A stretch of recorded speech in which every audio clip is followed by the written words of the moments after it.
Hello friends, जैसे हमने अपनी पिछली वीडियो में पढ़ा था प्रोसेस ऑफ कॉग्निशन के बारे में, तो आज हम पढ़ेंगे स्टेजेस ऑफ कॉग्निटिव डेवलपमेंट।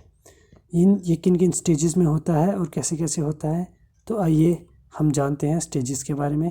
तो इन स्टेजेस में सबसे पहली स्टेज है सेंसरी मोटर स्टेज। जैसे कि नाम से पता चल रहा है सेंसरीज, मतलब इस स्टेज में सेंसेस सुप्रीम होती हैं। जो भी बच्चा सीखता है, समझता है, तो वो सब कुछ कहाँ से करता है? सेंसेस से। अगर उसे कोई चीज़ चाहिए तो वो अपनी सेंसेस का यूज़ करेगा, जैसे उसे टच करेगा, फिर उसकी तरफ देख के बताएगा। फिर इन सेंसेस के साथ वर्ड जुड़ा है मोटर, मतलब सेंसेस के साथ वो अपनी मोटर एक्टिविटी के थ्रू भी अपने जो विचारों हैं उनकी अभिव्यक्ति करेगा। जैसे रेंग के धीरे धीरे रेंग के उस चीज़ तक पहुँचेगा। तो बच्चा अपनी भाषा के अभाव में अपने सेंसेस और मोटर एक्टिविटी का यूज़ करके अपने विचारों को अभिव्यक्त करेगा। तो इस स्टेजेस में सेंसेस सुप्रीम होती हैं। नेक्स्ट चीज़ इस स्टेजेस में होता है रिफ्लेक्स एक्शंस। जैसे बच्चों में कुछ जन्मजात रिफ्लेक्सेस होते हैं। जैसे हम उसे लेटा देंगे तो वो अपनी गर्दन को हिलाएगा, तो ये खुद नहीं करेगा, ये अपने आप होगा। तो जैसे अब हम किसी बच्चे के हाथों में अपनी उंगली सौंपेंगे तो वो उस उंगली को ग्रैस्प कर लेगा, उसको पकड़ लेगा। तो ये बच्चा खुद नहीं करता है, ये उसके रिफ्लेक्स एक्शन होते हैं। तो रिफ्लेक्स एक्शन एक्चुअली वो चीज़ है जो हम अपने आप नहीं करते, वो खुद हो जाते हैं। जैसे बड़े होते होते हमारे रिफ्लेक्स एक्शन बहुत कम हो जाते हैं, जैसे पलके झपकाना, ये हम खुद नहीं करते बल्कि खुद ब खुद होते हैं। तो ये होते हैं रिफ्लेक्स एक्शन। तो इन रिफ्लेक्स एक्शन जो बच्चे होते हैं ये बचपन में, तो इस स्टेज के एंड होते होते ये जो रिफ्लेक्स एक्शन है वो ख़त्म होने लगते हैं। अब जब 0 से 1 साल के बीच में तो रिफ्लेक्स एक्शंस बहुत होंगे, जैसे क्रॉल करेगा, फिर ग्रैस्प करेगा, फिर अगर हम उसे चलने की कोशिश करेंगे तो वो खुद ब खुद अपने स्टेप उठाएगा। तो जैसे जैसे वो 2 साल के स्टेज तक पहुंचता है तो ये रिफ्लेक्स एक्शन धीरे धीरे ख़त्म होने लगते हैं। तो इस स्टेज में बेसिकली रिफ्लेक्स एक्शन एंड होने लगते हैं। तो नेक्स्ट चीज़ होती है इमिटेशन। इस स्टेज में बच्चा इमिटेशन के थ्रू सीखता है। भाषा के अभाव में वो इमिटेट ही करेगा, कुछ बोलेगा नहीं, तो बस वो देख के ही खुद में ही सीखेगा। तो इमिटेशन कैसे? जैसे मान लो हम उसे कोई खिलौना देते हैं, खिलौना गाड़ी दे दी समझ लो, तो उस गाड़ी को हमने पीछे खींच के चलाया। गाड़ियाँ होती हैं जो पीछे खींचना फिर आगे को चलती हैं, उस तरह की गाड़ियाँ हमने बच्चों को सामने दिखाई कि ऐसे खींचते हैं तो ये आगे को चलती है। तो कुछ बच्चे उसी टाइम वो रिपीट करते हैं, और कुछ बच्चे अकेले में अपने कंफर्ट जोन में उसको रिपीट करेंगे कि हाँ भाई ये गाड़ी पीछे करके ऐसे दिखाया, तो वो इमिटेट करेंगे इस चीज़ को। पर दोस्तों इस इमिटेशन में सबसे बड़ी बात देखने वाली है कि उनकी अब मेमोरी डेवलप होती है। उनकी जो मेमोरी है वो डेवलप होने लगी है। ये माउस से लिख रहा हूँ तो थोड़ा अजीब से है, आप समझ जाना। तो इमिटेशन में सबसे इम्पोर्टेंट बात है कि अब उनकी मेमोरी डेवलप हो रही है। अब हमने तो उन्हें बताया था कल कि इस गाड़ी को पीछे खींचेंगे, और वो चीज़ आज रिपीट करेंगे, आज इमिटेट करेंगे। तो मतलब उनके दिमाग में वो चीज़ कहीं ना कहीं रह गई कि मुझे बताया था कि इस गाड़ी को कैसे चलाते हैं। तो बेसिकली फर्स्ट स्टेज है जहाँ मेमोरी जो है वो मेमोरी डेवलप हो जाती है बच्चों में। और सेंसरी मोटर स्टेज में सबसे बेसिक मेन चीज़ एक होती है ऑब्जेक्ट परमानेंस। ऑब्जेक्ट परमानेंस क्या है?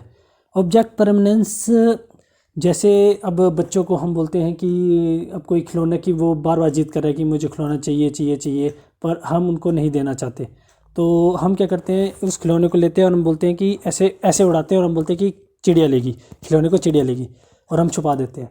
तो वो बच्चा ये समझने में असमर्थ होता है कि जो वस्तु, जो चीज़ है वो हमारे पास ही है। तो सिंपल भाषा में कहे जाए कि बच्चे के दिमाग में किसी चीज़ का अस्तित्व तभी होता है जब वो उसके सामने है। जैसे हम उसको छुपा लेंगे, उसके सामने से ओझल कर देंगे, तो वो समझेगा कि वो वस्तु भी गायब होगी। अब हम कहते हैं चिड़िया लेगी, तो वो सच में समझ लेता है कि वो वस्तु चलेगी। तो इस चीज़ की इनएबिलिटी होती है उसमें कि वो ऑब्जेक्ट परमानेंस को नहीं समझ पाता। पर जैसे जैसे बच्चा 2 साल को टच करने लगता है, अपनी स्टेज को ओवरकम करने लगता है, तो उस बच्चे में ऑब्जेक्ट परमानेंस आ जाती है। अगर 2 साल के बच्चे 2 साल में आने तक अगर हम बच्चे को कहेंगे कि ये इसको, अगर मान लो किसी चीज़ को हम चादर में छुपा देंगे कि ये चिड़िया लेगी, चलेगी, तो अब वो ये नहीं समझेगा कि सच में इस चीज़ को चिड़िया लेगी। अब वो चादर हटाने की कोशिश करेगा कि आपने वहाँ छुपाई है चिड़िया कुछ नहीं होती, आपने चीज़ छुपा ली है, तो वो आपकी रज़ाई के अंदर है। तो मतलब ऑब्जेक्ट परमानेंस आ जाता है उसके दिमाग में। अब ये पता लग जाता है कि ऑब्जेक्ट की अपनी अस्तित्व होता है, अपना ऑब्जेक्ट का, कि वो एकदम से यूं ही गायब नहीं होते। तो इन स्टेजेस में ये सेंसेस सुप्रीम होती हैं। नेक्स्ट रिफ्लेक्स एक्शंस एंड होने लगते हैं। थर्ड इमिटेशन के थ्रू और मेमोरी डेवलप हो जाती है, और फोर्थ होता है ऑब्जेक्ट परमानेंस। तो अगर पियाजे की अगली स्टेज में है प्री ऑपरेशनल स्टेज। अब प्री ऑपरेशनल स्टेज में क्या होता है, तो अब बच्चे ने ऑब्जेक्ट परमानेंस के बारे में जान लिया है। तो प्री ऑपरेशनल स्टेज में फर्स्ट होता है कंसेप्ट फॉर्मेशन। अब बच्चा किसी भी कंसेप्ट को फॉर्म करने के लिए एबल होगा, परंतु वो जो कंसेप्ट होंगे वो फॉल्टी होंगे। जैसे वो अपने अपने धीरे धीरे कंसेप्ट बना लेगा, पर वो स्टार्टिंग में बहुत ही फॉल्टी जैसे बनाएगा। जैसे अब वो ये समझ जाएगा कि ये मेरे मम्मी है, ये मेरे पापा है, ये मेरे चाचा चाची, अगर ये सब बताया जाए तो ये नहीं समझेगा। वो सभी जो लड़के होंगे या जो बाकी जो भी होंगे उनको अपने पापा कहेगा, और बाकी सभी जो पुरुष होंगे उनको पापा कहेगा, और जो सभी स्त्री होंगी उनको मम्मी कहेगा। मतलब कंसेप्ट क्लियरिटी तो है, पर वो बहुत ही फॉल्टी है। तो स्टार्टिंग में जैसे 2 से 2.5 साल या 3 साल तक ये बहुत ही फॉल्टी जो कंसेप्ट क्लियरिटी होती है इसमें। सेकंड चीज़ होती है एनिमिज्म। अब एनिमिज्म क्या होता है? एनिमिज्म मतलब बच्चों में सजीव और निर्जीव का जो भेद है वो करने में असक्षम होते हैं बच्चे। अब जैसे एक एग्जांपल लेके मैं आपको समझाता हूँ कि अब एक बच्चा चलते चलते गिर गया, तो वो बहुत ज़ोर ज़ोर से रोने लगा। तो अब हम करते हैं ना कि फ़र्श को ज़ोर से मारते हैं कि धत तूने मेरे बच्चे को गिरा दिया, तूने मेरे बच्चे को लगा दी, चुप, तूने मेरे बच्चे। फिर हम उसको डांटते हैं तो बच्चा चुप हो जाता है। वो सोचता है कि इसको भी फ़र्श को भी दर्द हुई, फ़र्श भी रो रहा होगा। तो वो बच्चा चुप हो जाता है कि हाँ भी इसने मुझे गिराया, तो मेरे मम्मी पापा ने इसको डांटा, इसको मारा। तो मतलब सजीव और निर्जीव में जो अंतर है वो नहीं कर पाते वो स्पष्ट। Animism believe that inanimate objects have feelings life like qualities. अब उन्हें खिलौने में लगता है कि ये खिलौने बोलेंगे, ये हमारी तरह चलेंगे फिरेंगे। तो मतलब सजीव और निर्जीव में जो डिफरेंस है वो नहीं कर पाते। तो इस स्टेज में एनिमिज्म होता है। सेकेंडली इस चीज़ में होता है ईगोसेंट्रिक। अब बच्चा इस चीज़ में 2 से 3 से 3.5 साल के बीच में ईगोसेंट्रिक होता है। अब ईगोसेंट्रिक क्या है? ईगोसेंट्रिक ये है कि बच्चा अपने ही परिप्रेक्ष्य में सोचता है कि मैं सुप्रीम हूँ, जैसा मैं सोचता हूँ वैसे पूरी दुनिया भी वैसा सोचेगी, जैसा जो मेरे अकॉर्डिंग है पूरी दुनिया भी वैसा हो, जैसा मैं चाहता हूँ वैसा हो। अब जैसे यहाँ आपको दिख नहीं रहा होगा, पर मैं बताता हूँ ईगोसेंट्रिक कन्वर्जेशंस कैसी होती हैं। जैसे एक बच्चा दूसरे बच्चे को कह रहा है, एक बच्चा कह रहा है कि मेरे पापा पुलिसमैन है, तो अगला बच्चा ये कह रहा है कि मेरे पास एक डॉग है। मतलब उसको कोई लेना देना नहीं कि अगला क्या कह रहा है, तो वो अपनी ही बात कर रहा है। तो अगला उसके रिप्लाई में वो क्या कह रहा है कि मेरे पापा पुलिसमैन है, उसने ये कहा था। थर्ड कहता है कि वो चोरों को भी पकड़ते हैं, तो ये जवाब में देता है कि मेरा कुत्ता काटता भी है। तो मतलब कोई लेना देना नहीं है इनको कि ये क्या बोल रहा है, अगला क्या बोल रहा है। इनको बस अपनी ही वो चाहिए कि जैसा मैं बोल रहा हूँ उसके अकॉर्डिंग वो सुने। मुझे कोई लेना देना नहीं है अगले से, नहीं अगले की सोच से कि वो कैसा सोचता है। तो इसमें बेसिकली ईगोसेंट्रिज्म होता है। ये इंपॉर्टेंट है, बच्चे में आता है ईगोसेंट्रिक कब डेवलप होता है, तो ये प्री ऑपरेशनल स्टेज में। तो थर्ड ये है कि थर्ड स्टेज की जो कैरेक्टरिस्टिक है वो है इमेजिनेटिव। जो बच्चा होता है वो टू इमेजिनेटिव होता है। बच्चा जैसे बहुत ही ख्याली पुलाव में जीता है। जैसे अब उसे झाड़ू दे जाए तो वो सोचेगा कि मैं घोड़े में चल रहा हूँ। फिर वो जो कल्पनाशील दुनिया होती है कि एक राजा एक रानी, फिर वहाँ एक राजकुमार की तरह जीना, मैं हूँ राजकुमार, फिर मैं उड़ जाऊँगा, फिर मुझे परियों के देश ले जाना, इस तरह के मतलब कल्पनाशील होते हैं, उनमें कल्पना शक्ति होती है। पर जो कल्पना है उनमें जो जो उनकी कल्पना है, जो उनकी इमेजिनेशन है, उनमें वो क्रिएटिविटी नहीं ला पाएंगे। इस स्टेज में क्रिएटिविटी ज़ीरो होंगी, बस वो सोचते जाएंगे और उसका रियलिटी जीवन से कोई रिलेशन नहीं होगा। तो बहुत ही टू इमेजिनेटिव होते हैं इस स्टेज में बच्चे। अब नेक्स्ट है इरिवर्सिबल, कि बच्चा इरिवर्सिबल होता है। मतलब जैसे अब एक बच्चे को कहा जाए कि एक बच्चा इस चीज़ में सक्षम होता है कि जितना उसके घर से उसका स्कूल दूर है, अब हम मुझसे पूछेंगे कि उसके स्कूल से उसका घर कितना दूर है, तो वो इस चीज़ को समझने में असमर्थ होगा कि जो अगर हम यहाँ से वहाँ जाएंगे और वहाँ से यहाँ जाएंगे तो दोनों एक ही चीज़ है। एक सिंपली एग्जांपल हो जाता है, जैसे हम बच्चे को बोलेंगे 2 3 जा 6, तो अगर हम उनको सिखाना चाहें कि 3 2 जा भी 6 होता है, तो इस चीज़ में असमर्थ होंगे। बच्चा इरिवर्सिबल होगा, अपनी चीज़ों को रिवर्स करने में असक्षम होगा।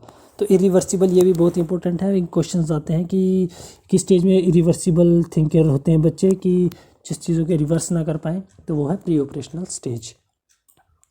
नेक्स्ट है इनएबिलिटी टू कंजर्व। जो कंजर्वेशन होती है उसकी भी इनएबिलिटी होती है। जैसे अब हम बच्चों को सेम बीकर में पानी डाल दें, ठीक है, तो अब हम क्या करें, सेम बीकर में बराबर पानी, हम बच्चे को दिखाएंगे दोनों बराबर है। फिर अगर हम एक बीकर को हटा के सेम पानी उस अगले बीकर में डालेंगे जो कि थोड़ा लंबा होगा उस बीकर से, तब हम उसे कहेंगे कि आप किस बीकर में ज़्यादा है। तो अब वो बोलेगा जो टॉल कंटेनर है, तो वो अब उसको लेगा। जैसे अब दूध का एग्जांपल देंगे, बच्चों को दूध देंगे, एक सेम समान क्वांटिटी में दूध है, एक बड़े गिलास में दिया एक छोटे में, तो वो बच्चा बड़े गिलास वाले को पकड़ेगा कि इसमें ज़्यादा है। तो मतलब जो इनेबिलिटी कंजर्वेशन की इनेबिलिटी है उसमें, कि वो समझ नहीं पाएगा कि किस तरह से ये एक ही चीज़ है, दूध तो बराबर ही है पर कंटेनर अलग है, इस चीज़ को समझने में असमर्थ होगा। तो प्री ऑपरेशनल स्टेज की जो मेन कैरेक्टरिस्टिक्स है वो एनिमिज़म, ईगोसेंट्रिक होते हैं बच्चे, टू इमेजिनेटिव होते हैं और इरिवर्सिबल होते हैं, चीज़ों को रिवर्सिबल तरीके से नहीं समझते, और उनमें कंजर्व करने की इनेबिलिटी होती है, वो चीज़ों को उस तरह से नहीं समझ पाते। तो आइए चलते हैं अगली स्टेज को। अगली स्टेज है कंक्रीट ऑपरेशनल स्टेज। जैसे कि नाम से पता ये स्टेज होती है 7 से 11 ईयर्स तक। जैसे कि नाम से पता लग रहा है कंक्रीट क्या होता है? कंक्रीट होता है स्थूल, मतलब जो फिज़िकल है। तो इस स्टेज में फर्स्ट चीज़ होती है कंक्रीट लॉजिकल थिंकिंग, जो है वो डेवलप हो जाती है। अब कंक्रीट लॉजिकल थिंकिंग क्या है? जैसे अब हम उनको कहेंगे कि ये, अब उनके सामने हम रखेंगे ये 2 सेब हैं और ये 3 केले हैं, तो अब ये टोटल कितने होंगे? तो जब तक वो चीज़ कंक्रीट है, जब तक वो आपके सामने है, फिजिकल रूप में है, तभी वो लॉजिकल थिंकिंग कर पाएंगे। जैसे हम बोलेंगे ये 2 कंचे लिए और ये 1 कंचा मैंने उसको दे दिया, तो आपके पास कितने कंचे हुए? तो 2 कंचे हैं, 1 उसको दे दिया, तो वो देखेगा कि ये मेरे पास 1 ही कंचा बचा है। कंक्रीट मतलब जब तक चीज़ें फिजिकली रूप में उनके सामने हैं तभी वो थिंकिंग कर पाएंगे, अब्स्ट्रैक्ट रूप में नहीं कर पाएंगे। तो ध्यान रखना इस चीज़ का, concrete logical thinking. Second, conservation. अब बच्चे में धीरे धीरे कंजर्वेशन को समझने की एबिलिटी आ जाती है। जब बच्चा 7 से 11 साल का होता है तो धीरे धीरे वो स्टार्टिंग स्टेज में समझने लग पड़ता है कि हाँ भी गिलास दूध तो सेम ही था, अब चाहे इस बीकर में डाला चाहे इस बीकर में, वो सेम है। थर्ड, इस स्टेज में आते हैं क्लासिफिकेशन। अब बच्चा चीज़ों को क्लासीफाई भी कर लेता है। अब हम उसे सर्कल्स दे देंगे, ट्राइंगल्स दे देंगे, तो हम बोलेंगे इनको क्लासीफाई करो, तो वो सर्कल्स को अलग क्लासीफाई करेगा। अब सिंपल एग्जांपल ले लें तो अब हम केले रख देंगे, फ्रूट्स सारे मिक्स कर देंगे, तो वो केले को अलग रख लेगा, जो ऑरेंजेस होंगे उनको अलग रखेगा, एप्पल्स को अलग, मतलब वो क्लासिफिकेशन चीज़ों को कर देगा। थर्ड स्टेज में होती है सेरिएशंस। सेरिएशन मतलब छोटे से बड़ा, इंक्रीजिंग ऑर्डर में या डिक्रीजिंग ऑर्डर में चीज़ों को रखने लगेगा। जैसे कि अब बच्चे को हम छोटी बड़ी चीज़ दे देंगे, तो वो हम इसको कहेंगे कि साइज़ के अकॉर्डिंग इन्हें रखो, तो वो उनको साइज़ के अकॉर्डिंग रखना स्टार्ट कर देता है। तो इस स्टेज तक 8 से 9 साल का जब होता है तो वो सेरिएशन भी कर लेता है। सेकंड चीज़ है डिसेंट्रेशन। तो डिसेंट्रेशन क्या है? डिसेंट्रेशन, जैसे अब बच्चे को हम किसी पर्टिकुलर चीज़ में ध्यान लगा रहे हैं, तो अब प्री ऑपरेशनल में मैं बताना भूल गया कि उसमें बच्चा सेंट्रेशन होता है, मतलब एक टाइम पे एक ही एस्पेक्ट को देख पाता है। अगर हम उससे कोई चीज़ करवा रहे हैं तो उसे दूसरी जगह पे क्या हो रहा है उस चीज़ पर कोई लेना दे रहे नहीं, वो वहाँ मल्टीपल जगह अपना ध्यान नहीं लगा सकता। पर कंक्रीट ऑपरेशनल स्टेज में वो डिसेंट्रेशन कर सकता है। मतलब अगर मैं मान लो उनको इन क्रेयॉन्स के बारे में समझा रहा हूँ, तो उसका ध्यान इस क्रेयॉन्स के बारे में भी होगा कि वहाँ भी एक क्रेयॉन रह गया है। तो डिसेंट्रेशन मतलब दो जगह अपने थिंकिंग रख सकता है। Second, reversible. अब बच्चा इस स्टेज में आते आते 7 से 11 से मतलब 10 से 11 साल के बीच में जैसे जैसे स्टेज को छूने लगता है एंड तक, तो अब वो रिवर्सिबल है। अब उसे पता है इस चीज़ का कि घर से स्कूल जो है, अगर घर से स्कूल में मुझे इतना टाइम लग रहा है, इतना दूर है घर से, मेरा स्कूल 5 किलोमीटर है, तो स्कूल से घर भी 5 ही किलोमीटर दूर होगा। अब उसे ये भी पता लगेगा कि 2 3 जा 6 होते हैं, तो 3 2 जा भी 6 होंगे। अब वो रिवर्सिबल नेचर का हो जाएगा। तो कंक्रीट ऑपरेशनल स्टेज में ये पॉसिबिलिटी, ये कैरेक्टरिस्टिक्स बच्चे में आ जाती हैं। मेन इसमें concrete logic thinking, conservation, classification और सेरिएशन कर लेता है, और रिवर्सिबल। तो अब हम इसकी नेक्स्ट स्टेज और लास्ट स्टेज पढ़ेंगे, फॉर्मल ऑपरेशनल स्टेज, जो कि 11 से 15 वर्ष की होती है। अब इस स्टेज में बच्चा अब्स्ट्रैक्ट थिंकिंग करता है। ध्यान से रखना बच्चों, अब्स्ट्रैक्ट थिंकिंग, जैसे मैंने पीछे कहा कंक्रीट थिंकिंग, अब बच्चा अब्स्ट्रैक्ट थिंकिंग, अब चीज़ें उनके पास नहीं है तब भी वो थिंक करेगा। जैसे अब हम इस स्टेज में बच्चे को हम कहेंगे, मान लो आपके पास 4 सेब हैं और 3 केले हैं। उनको हमने नहीं दिखाए, फिजिकल रूप में हमने केले नहीं रखे, हमने सिर्फ कहा कि मान लो आपके पास 4 केले और 3 संतरे हैं। तो वो अब्स्ट्रैक्ट थिंकिंग करके अपने दिमाग में उसको गिनेगा। वो सामने फिजिकल रूप में उसके सामने नहीं होंगे, पर वो दिमाग में उस चीज़ को कैलकुलेट कर लेगा। मतलब अब्स्ट्रैक्ट थिंकिंग अभी स्टेज में आ जाती है। नेक्स्ट लॉजिकल थिंकिंग, अब वो पूर्ण रूप से लॉजिकल भी सोचने लगता है चीज़ों को, 2+4 अपने मैथमेटिकल्स में धीरे धीरे वो लॉजिकली हर चीज़ को सोचने लगेगा कि ये कैसे हुआ, वो कैसे हो रहा है। फिर थर्ड उसमें एबिलिटी आ जाती है प्रॉब्लम सॉल्विंग की। अब वो प्रॉब्लम्स को सॉल्व कर सकता है। अब हम उसको कह देंगे 2+4 कितने होते हैं, 9-5, तो उसको कोई लेना देना, कोई फिजिकल चीज़ की ज़रूरत नहीं है, कोई केलों की ज़रूरत नहीं है, कोई संतरों की ज़रूरत नहीं, कुछ नहीं। अब वो सिर्फ डायरेक्ट हमको कहेगी कि 8+4 करके बताओ। तो अब प्रॉब्लम सॉल्व धीरे धीरे अपने दिमाग का दायरा बढ़ा के प्रॉब्लम सॉल्विंग कर लेता है बच्चा।